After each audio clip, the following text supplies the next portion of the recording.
ഒരു കാലത്തിൽ തിളങ്ങുന്ന തടാകത്തിൽ വലിയ സ്വപ്നങ്ങളുള്ള ഒരു ചെറിയ പച്ചത്തവള ഉണ്ടായിരുന്നു. ആ ചെറിയ പച്ചത്തവള എല്ലാ തവളകളിലും കൂടുതലായി ചാടണമെന്നായിരുന്നു ആഗ്രഹം. ആദ്യം അത് വലിയ ചാട്ടമൊന്നും നടത്തിയില്ല. പക്ഷേ അതിനേക്കാൾ ബലമായ ശ്രമം അതിമാകാം ചെയ്തു തുടർന്നു. മറ്റു തവളകൾ ചിരിക്കുകയായിരുന്നു. നീ ഞങ്ങളെക്കാൾ ഉയരത്തിൽ ചാടാനില്ല. പക്ഷേ ചെറിയ തവള ചാടലൊന്നും നിർത്തിയില്ല. അത് രാവിലെ, ഉച്ചയ്ക്ക്, രാത്രിയിൽ നക്ഷത്രങ്ങൾക്ക് കീഴിലും പരിശീലനം നടത്തി. ഓരോ ചാട്ടത്തിനും ശേഷം ഇനിയും ബലമായി കൂടുതൽ ശ്രമത്തോടെ ചാടുകയായിരുന്നു.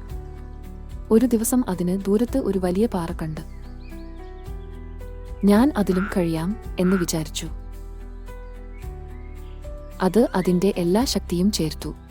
ഒരു വലിയ ചാട്ടത്തിൽ അതുപോലെ പാറയുടെ മുകളിലേക്ക് ചാടി. മറ്റു തവളകൾ അത്ഭുതത്തോടെ നോക്കി. നീ വിജയിച്ചു, അവർ പറഞ്ഞു. ചെറിയ തവള അതിന്റെ വിജയത്തിൽ അഭിമാനത്തോടെ ചിരിച്ചു. പരിശീലനം, ക്ഷമ, ആത്മവിശ്വാസം എന്നിവയാൽ എന്തും നേടാമെന്ന് അത് മനസ്സിലാക്കി. ആ ദിവസം മുതൽ ചെറിയ തവള മറ്റുള്ളവരെ പ്രോത്സാഹിപ്പിച്ചു. ഒരിക്കലും തോറ്റുപോകരുത്. വിശ്വസിച്ചാൽ നിങ്ങൾ വലിയ കാര്യങ്ങൾ നേടാം.